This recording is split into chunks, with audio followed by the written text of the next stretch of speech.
Assalamualaikum ya akhi ya ukhti. Ada apa dengan bulan Sya'ban ini? Ibn Rajab Al-Hambali, beliau menulis sebuah kitab yang menarik untuk dikaji. Judul kitabnya itu Lataiful Ma'arif, berbincang tentang kewajiban-kewajiban, fadilah-fadilah selama sepanjang tahun. Berbincang tentang bulan Muharram, Rabiul Awal, Safar, Rabiul Awal, ya terus. Apa sih fadilah-fadilah yang sahih? Apa sih fadilah-fadilah yang enggak sahih ya? Karena kita ini, alhamdulillah umat Islam di Indonesia ini suka beramal. Mereka suka beramal. Kita lihat, ya ketika ada sebuah momentum untuk beramal, untuk bersedekah, pada berbondong-bondong mereka. Ada acara sholat gini, Masya Allah ramai mereka.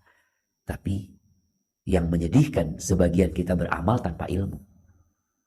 Sehingga ketika ditegur bahwa amalannya tidak benar, dia berusaha mencari pembenaran.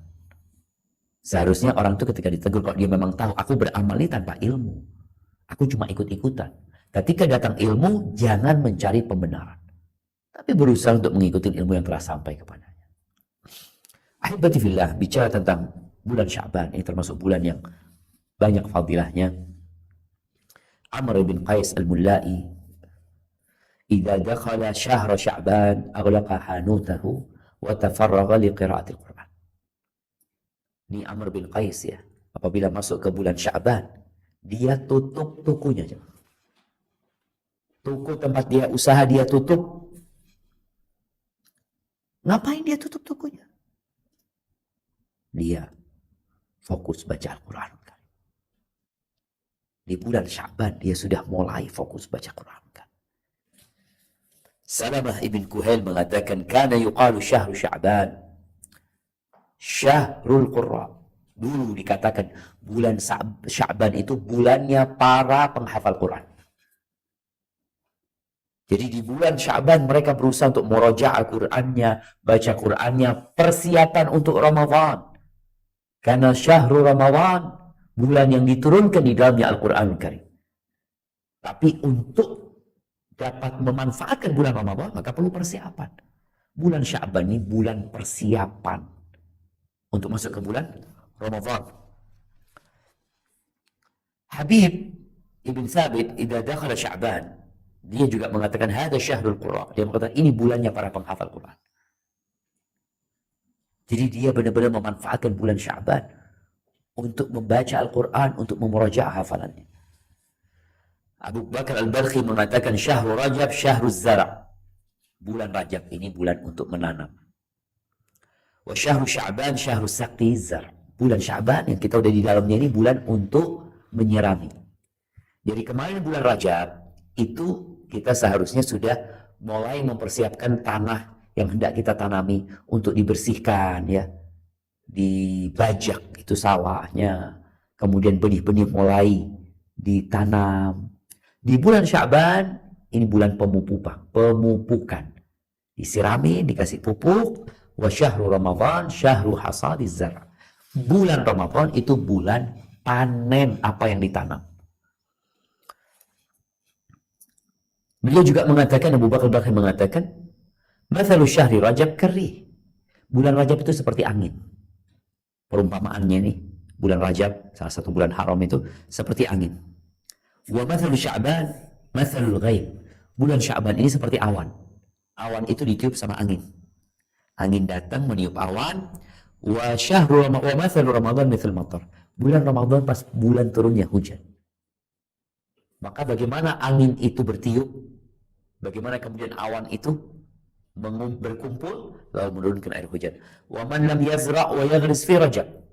Barang siapa yang ketika bulan Rajab dia tidak menanam, dia tidak meletakkan bibit, wa lam yasqi fi Sya'ban. Di bulan Sya'ban dia juga enggak siramin. Karena memang apa mau disiramin? Dia enggak nanam apa-apa. Fa kaifa yuridu ay yahsud fi Ramadan. Tapi ini orang semuanya kepingin panen di bulan Ramadan. Makanya kita lihat sebelum Ramadan kajian disampaikan, kita ini akan panen pahala di bulan Ramadan, bulan diturunkannya Al-Quran, bulan dibukanya pintu-pintu surga. Betul. Cuma yang perlu ditanyakan, engkau nanam apa kemarin? Kok tiba-tiba mau panen di Ramadan ini, engkau nanam apa? Kalau engkau tidak menanam apa-apa, ya sulit untuk panen. Maka sebagian orang di bulan Ramadan, kita lihat di awal Ramadan, Masya Allah semangat sholat, tarawih, semangat puasa. Setelah pertengahan udah mulai berguguran. Apa penyebabnya? Memang dia nggak nanam apa-apa. Ahibati fillah. Kenapa disebut bulan itu dengan bulan Sya'ban? Sya'ban, ini nama bulannya ya. Ada beberapa versi menjelaskan tentang sebab disebut atau dinamakan bulan Sya'ban. Ada yang mengatakan bahwasanya orang Arab biasanya di bulan Sya'ban itu yatasha'abuna fi li talabil miyah. Mereka itu berpencar. Sya'ban itu dari kata berpencar. Mereka berpencar untuk mencari air. Sebagian mengatakan mereka berpencar istirahat di dalam gua-gua. Karena mungkin musim waktu itu musim panas, yang disebut Sya'ban. Ada yang mengatakan li'annahu sya'iba ay dhahar, karena dia nampak di antara bulan Rajab dan bulan Ramadan. Ahibati fillah, bulan Sya'ban ini karena adanya sebelum Ramadan, maka menjadi bulan yang paling tepat untuk mempersiapkan diri menghadapi bulan Ramadan. Apa yang bakal diamalin di bulan Ramadan, itu di bulan Sya'ban mulai digalakkan. Mulai diperhatikan. Ngapain aja sih di bulan Ramadan? Oh, kita berpuasa. Ya udah, bulan Sya'ban mulai dengan puasa sunnah. Aisyah radhiyallahu taala anha dalam hadis yang diriwayatkan Imam Bukhari dan Muslim mengatakan, "Kana Rasulullah sallallahu alaihi wasallam yasumu hatta naqula la yuftir wa yuftir hatta naqula la yasum wa ma ra'aitu Rasulullah sallallahu alaihi wasallam istakmala siyama syahrin illa Ramadan wa ma ra'aitu aktsara siyaman minhu fi Sya'ban." Dulu Rasul sallallahu alaihi wasallam itu biasanya puasa berhari-hari. Kita melihat kok kayaknya Nabi nggak mau berbuka gitu. Mau puasa hari ini, hari Senin, Selasa, Rabu, Kamis, Jumat, Sabtu puasa. Kayaknya Nabi nggak mau berbuka. Tapi di waktu kita melihat Nabi nggak puasa nih, berbuka. Ya udah nggak puasa berhari-hari, beliau nggak pernah puasa. Kemudian kata Aisyah radhiyallahu anha, wa ma ra'aitu Rasulullah SAW. Aku tidak pernah melihat Rasulullah SAW puasa sebulan penuh kecuali bulan Ramadan. Dan aku tidak pernah melihatnya puasa di satu bulan yang lebih banyak dari puasa beliau di bulan Sya'ban. Jadi bulan Sya'ban ini Nabi SAW banyak sekali puasa. Karena nanti di bulan Ramadan kita full puasa. Sehingga persiapannya sekarang. Orang yang mempersiapkan diri itu gak akan ngos-ngosan. Ya. Seperti orang yang biasa berlari. Kemudian dia diajak lari jarak jauh. Maka dia biasa-biasa aja. Orang biasa puasa sunnah. Ketika masuk bulan Ramadan, ya biasa aja buat dia puasa itu. Karena sebagian orang ketika masuk awal Ramadan, seakan-akan dia sangat kehausan sekali, sangat capek sekali. Ini kan awal puasa, biasa capek ini dan itu. Ya karena dia memang puasanya hanya Ramadan. Tapi yang biasa berpuasa, sunnah di bulan Sya'ban, Ramadan, jadi enteng buat dia. Ummu Salamah radhiyallahu ta'ala anha mengatakan, "Ma ra'aitu an-nabiyya sallallahu alaihi wasallam yasumu syahrain mutatabi'ain illa Sya'ban wa Ramadan." Aku tidak pernah melihat Nabi SAW puasa 2 bulan berturut-turut kecuali bulan Ramadan dan bulan Sya'ban, Sya'ban dan Ramadan. Jadi nyambung. Tapi jemaah, pendapat yang lebih benar ya, bahwa Nabi SAW tidak pernah puasa sebulan penuh kecuali bulan Ramadan. Adapun puasa beliau di bulan Sya'ban, maka beliau puasa hampir full, tapi nggak full, tetap tidak full. Ini berdasarkan hadis Aisyah radhiyallahu taala anha. Aisyah mengatakan dalam hadis riwayat Muslim, "Ma ra'aituhu shama syahran kamilan mundu qadima al-Madinah illa yakuna Ramadan." Aku tidak pernah melihat Nabi SAW itu puasa sebulan penuh sejak beliau hijrah. di Madinah. Aku nggak pernah lihat Nabi puasa sebulan penuh sejak hijrah kecuali bulan Ramadan. Ahibati fillah. Ibnu Rajab Al-Hambali rahimahullahu ta'ala mengatakan tentang puasa Sya'ban ini, siyamu Sya'ban afdal min siyami al-ashhuril hurum. Puasa di bulan Sya'ban itu menurut beliau itu lebih baik, lebih afdal daripada puasa di bulan-bulan haram, bulan Rajab, Dzulqa'dah, Dzulhijjah, Muharram. Dan beliau menyebutkan wa afdalut tatawwu ma kana qariban min Ramadan qablahu aw ba'dahu. Sebaik-baiknya puasa sunnah itu adalah yang dilakukan berdekatan dengan bulan Ramadan. Kalau kita lihat bulan haram ini agak jauh, seperti bulan Rajab masih ada bulan Sya'ban, baru bulan Ramadan. Bulan Dzulqa'dah yang merupakan bulan haram itu juga ada setelah sebelum Dzulqa'dah itu bulan Syawal. Di bulan Syawal ada puasa 6 hari, puasa sunnah. Maka beliau menyebutkan sebaik-baiknya puasa sunnah itu adalah yang dekat dengan Ramadan, sebelumnya atau sesudahnya. Wa takun manzilatuhu minas siyam bi manzilatis sunanir rawatib minal faraid. Jadi kedudukan puasa sebelum Ramadan, setelah Ramadan puasa sunnah itu seperti kedudukan salat-salat sunnah rawatib yang biasa kita lakukan. Baik yang dilakukan sebelum zuhur atau setelah zuhur umpamanya. Kemudian wa kadzalika siyamu ma qabla Ramadan wa ba'da. Begitulah pula puasa sebelum dan sesudah Ramadan. Ahibati fillah. Beliau menyebutkan ada sunnah-sunnah yang mutlak.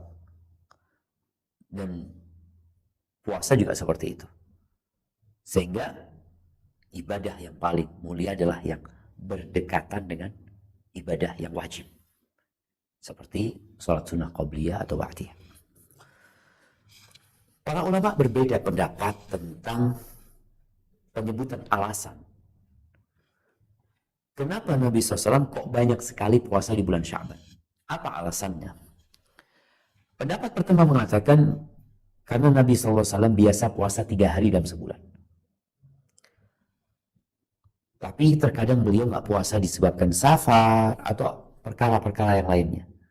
Maka hari-hari yang beliau nggak puasa itu terkumpullah di bulan Sya'ban ini. Maka beliau mengqadha'nya. Karena Nabi SAW apabila melakukan ibadah sunnah, biasanya beliau akan terus menjaga ibadah tersebut, nggak ditinggal. Kalau ketinggalan beliau akan mengqadha'. Ini pendapat yang pertama.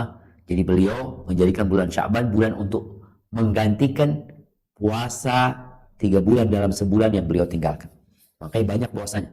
Kalau 10 bulan beliau nggak puasa berarti kan butuh 30 hari, butuh 1 bulan.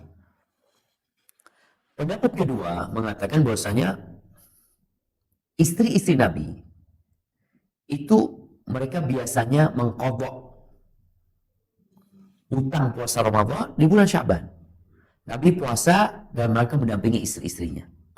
Ini sebagaimana dalam riwayat Aisyah, bahwasanya Aisyah itu nggak mengqadha puasa Ramadan kecuali di bulan Sya'ban karena sibuk dengan Nabi SAW. Ini pendapat yang kedua. Anda lihat pendapat kedua ini ada unsur suami itu mendampingi istrinya. Jadi istri kadang-kadang punya utang ya, udah suaminya puasa sunnah, istrinya bayar utang, puasa wajib. Sehingga istri juga nggak harus sibuk melayani suami makan siang ya, karena sama-sama berpuasa. Ini menjadi contoh baik ya buat kita yang punya istri yang belum melunasi utangnya, maka hendaklah mendampingi istri di bulan Sya'ban ini agar istrinya bisa lunas utangnya. Kalau ada kawan biasanya ringan jemaah. Kemudian pendapat yang ketiga yang ini disebutkan pendapat yang lebih kuat ya, mengatakan bahwasanya bulan Sya'ban itu bulan yang terjepit antara 2 bulan yang besar. Bulan haram yaitu bulan Rajab dan bulan puasa. Biasanya orang itu lalai karena bulan ini kejepit, dianggap nggak ada. Mereka sibuk dengan bulan Rajab, mereka sibuk dengan bulan Ramadan. Bulan Sya'bannya terlupakan. Usama bin Zaid, hibbun Nabi SAW, wa ibnu hibbih ya. Salah satu sahabat kekasih Nabi SAW, dia dan bapaknya, Masya Allah, 2 orang yang sangat dikasihi sama Nabi SAW. Beliau bertanya kepada Nabi SAW mengatakan, Ya Rasulullah, lam araka tasumu syahran minasyuhur. Mata sumu min Sya'ban. Ya Rasulullah, aku belum pernah melihat engkau puasa ya sebulan dari bulan-bulan yang ada sebanyak puasamu di bulan Sya'ban. Ada apa? Nabi SAW mengatakan, "Dzaka syahrun yaghfalun nas anhu." Beliau mengatakan bulan Sya'ban itu bulan yang dilalaikan, dilupakan sama manusia. Baina Rajab wa Ramadan. Karena letaknya terjepit antara bulan Rajab, bulan Haram, dan bulan Ramadan. Seakan-akan bulan Sya'ban ini bulan istirahat. Bukan bulan untuk beramal. Bentar lagi kan kita mau Ramadan. Baru saja kita di bulan Rajab, bulan Haram, kita jaga-jaga diri, kita tobat. Ya bulan Sya'ban istirahatlah. Ternyata enggak. Gara-gara orang lalai inilah beramal di bulan Sya'ban ini memiliki keutamaan tersendiri. Apa kata Nabi SAW? وَهُوَ شَهْرٌ تُرْفَعُ فِيهِ الْأَعْمَالِ إِلَى رَبِّ الْعَالَمِينَ. Bulan Sya'ban ini bulan diangkatnya amalan kepada Rabbul Alamin, kepada Allah Jalla Jalaluh. Kalau bicara diangkatnya amal, amal itu ada yang diangkat tiap hari, pagi dan petang. Ada yang tiap pekan, Senin dan Kamis. Ada yang tiap tahun di bulan Sya'ban. Beliau mengatakan, فَأُحِبُّ أَنْ يُرْفَعَ عَمَلِي وَأَنَا صَائِمٌ. Kata Nabi SAW, aku ingin amalanku diangkat itu dalam kondisi aku berpuasa. Maka kalau kita lihat puasa di bulan Sya'ban ini sangat dianjurkan. Tanggal berapa? Terserah. Yang jelas mulai awal Sya'ban usahakan berpuasa. Kalau mau ambil Senin Kemisnya, ambil Senin Kemisnya. Anda mau ambil Ustaz, umpamanya 2 hari, 1 hari berpuasa, 2 hari berbuka. Tafadhol. Yang jelas ini perlu untuk dipikirkan bersama. Karena sebagian orang tadi nggak peduli gitu. Baik, ahibati fillah. Ada pendapat yang mungkin kita akan mendengarnya dari sebagian ustadz yang menyampaikan tentang bulan Sya'ban ini, tentang puasa sunnah setelah nisfu Sya'ban. Setelah tanggal 15 itu apa masih dianjurkan puasa sunnah? Pendapat yang rajih, ya disyariatkan puasa sunnah sebagaimana di pertengahan awal bulan Sya'ban disyariatkan. Tapi usahakan kita berpuasa nggak nunggu pertengahan Syawal, pertengahan Sya'ban. Jadi sekarang kita udah mulai puasa sunnah. Tapi ada yang berpendapat nggak setelah pertengahan Sya'ban udah nggak dianjurkan puasa. Tapi pendapat yang rajih kayaknya tetap dianjurkan puasa. Berdasarkan hadis Ummul Mukminin Aisyah radhiyallahu anha, kana yasumu aktsaruhu. Nabi SAW puasa kebanyakan bulan Sya'ban itu. Bahkan yasumuhu kullahu, sampai dia katakan Nabi puasa full seakan-akan di bulan Sya'ban. Berarti beliau puasa di pertengahan awal dan pertengahan terakhir. Kemudian bicara diangkatnya amalan, itu bukan hanya di awal Sya'ban, tapi bulan itu bulan diangkatnya amal. Sehingga kalau orang itu puasanya di pertengahan awal, di separuh yang awal, ya berarti dia nggak diangkat amalnya dalam kondisi puasa apabila di pertengahan selanjutnya. Kemudian ada larangan dari Nabi SAW untuk mendahului Ramadan dengan 1 hari puasa atau 2 hari puasa. Mendahului. Dia, apalagi kalau hari yang diragukan ya, itu malah terlarang. Nabi SAW mengatakan, la tuqaddimu Ramadan, jangan mendahului Ramadan dengan puasa sehari atau 2 hari sebelumnya. Adapun hadis yang berbunyi idza tasafa Sya'ban fala tasumu hatta Ramadan. Kalau masuk pertengahan bulan Sya'ban jangan puasa sampai Ramadan. Jadi ada larangan kalau masuk pertengahan Sya'ban nggak boleh puasa sampai Ramadan. Namun hadis ini diperselisihkan kesahihannya oleh para ulama sehingga Al-Imam Ahmad mengatakan tentang hadis jangan mendahului Ramadan dengan puasa sehari dan 2 hari sebelumnya, bahwasanya hadisnya hadis mungkar menurut beliau. Jadi ahibati fillah, maka tetap dianjurkan puasa setelah setengah Ramadan, tapi usahakan kita puasanya sebelum pertengahan sudah puasa. Karena buat orang yang biasa puasa setelah Ramadan aman gitu loh, nggak ada masalah dia melanjutkan puasa setelah pertengahan Ramadan. Ahibati fillah, At-Tahawi mengatakan tentang larangan puasa setelah masuk tengah Sya'ban, beliau mengatakan huwa mansukh, itu hukumnya sudah dihapuskan. Beliau pun menukil ijma' atas ditinggalkannya beramal dengan hadis tadi. Sehingga kebanyakan ulama mengatakan la yu'malu bihi, nggak diamalkan tuh hadis, tapi ada sebagian ulama yang tetap mengamalkan. Seperti Al-Imam Syafi'i, mereka melarang memulai, ingat, melarang memulai puasa sunnah setelah pertengahan Ramadan, melarang memulai. Tapi yang sudah biasa puasa sebelum pertengahan, ya silahkan dilanjutkan, berarti nggak ada masalah. Ini juga ada anjuran bagaimana kita berusaha untuk memiliki puasa sebelum pertengahan Sya'ban. Ahibati fillah, tadi disebutkan hadis Usama bin Zaid bahwa ternyata di bulan Sya'ban ini adalah bulan diangkatnya amalan kepada Allah Azza wa Jalla. Namanya diangkat amalan. Kita lihat ya, orang-orang ini kalau mau akhir tahun mereka sibuk semuanya.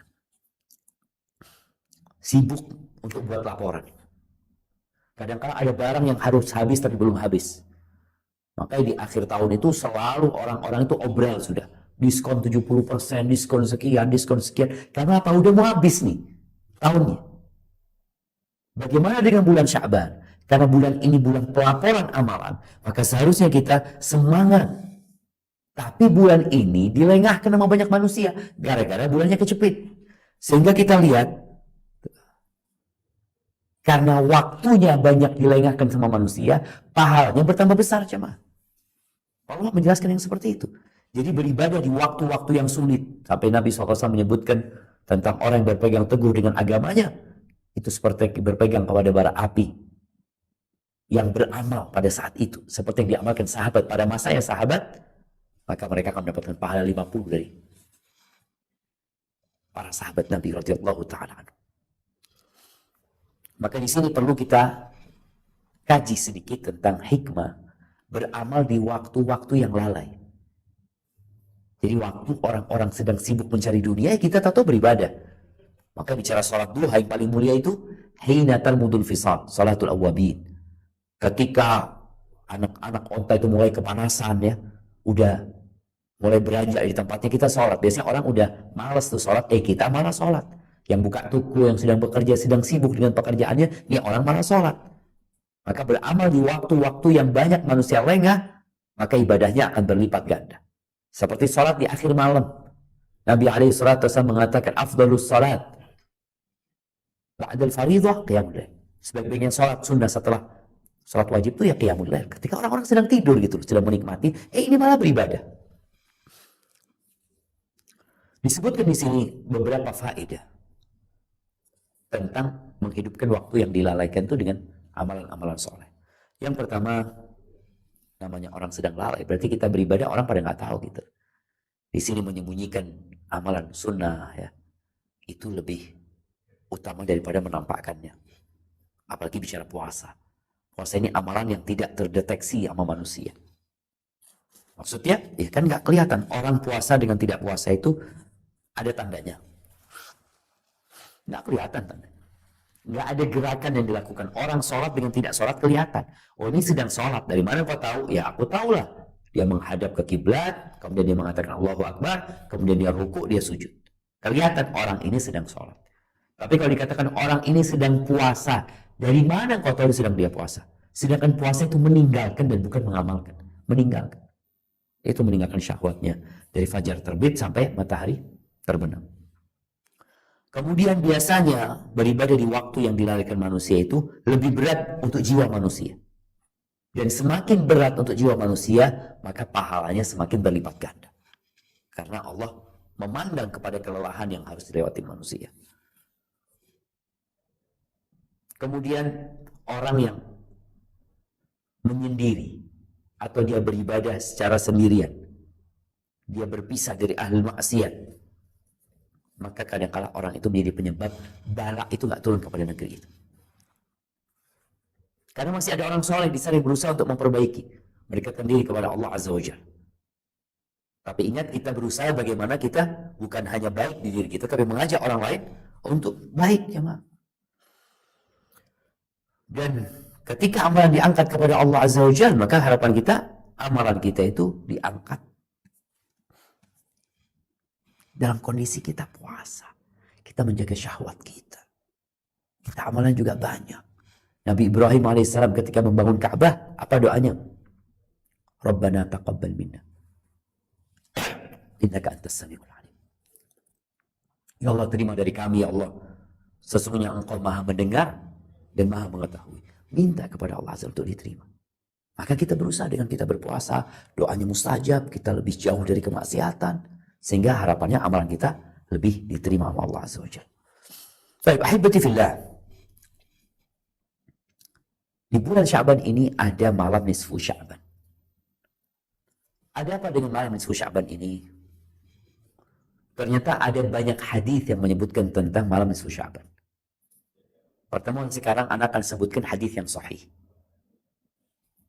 Nanti di pertemuan yang akan datang kita akan bahas hadis-hadis dhaif yang berkaitan dengan nisfu Sya'ban.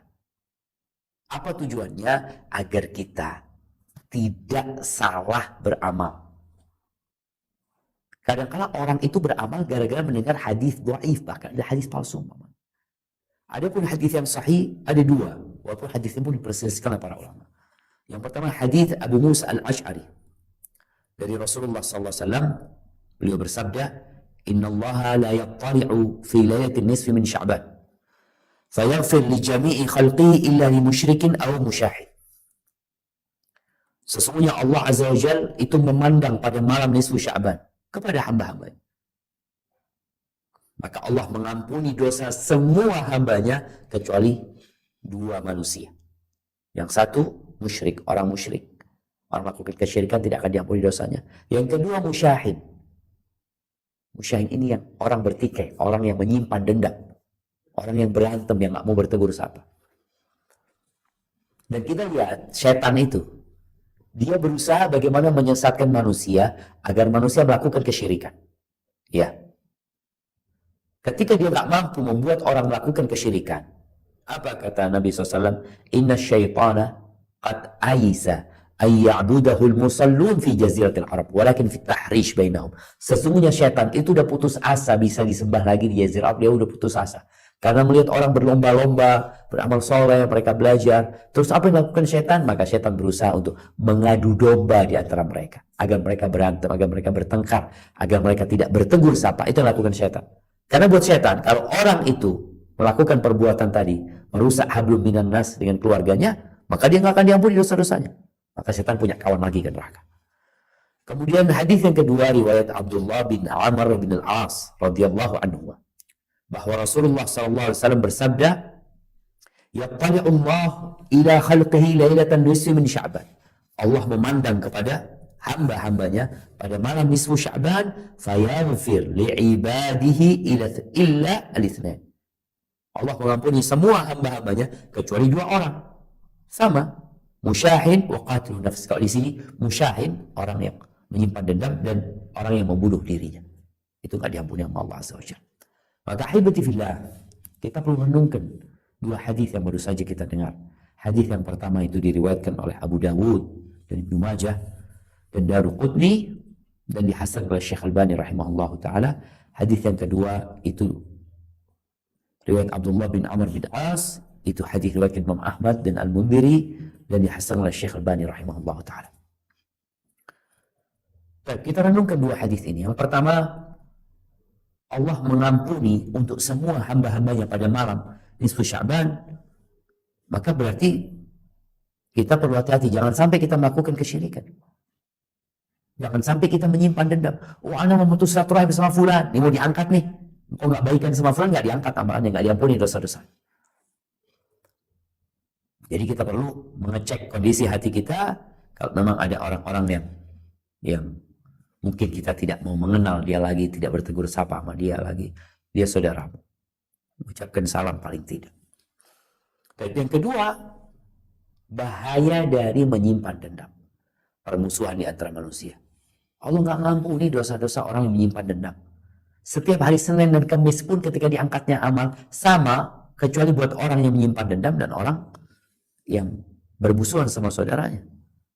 Maka hendaklah kita berusaha untuk meninggalkan dua sebab yang kita nggak akan diampuni dosa-dosa kita sampai kita bertobat kepada Allah Azza wa Jalla. Barakallahu fiik. Itu mungkin dapat kita kaji pada kesempatan kali ini. Insyaallah kita lanjutkan pada perjumpaan yang akan datang berkaitan dengan ya amalan-amalan yang tidak sesuai dengan sunnah dan hadis-hadis yang tidak sahih yang berkaitan dengan malam nisfu Sya'ban. Hada wa sallallahu ala nabiyyina Muhammadin wa ala alihi wasallam. Ana kembalikan ke moderator. Jazakumullah khair. Assalamualaikum ya akhi ya ukhti.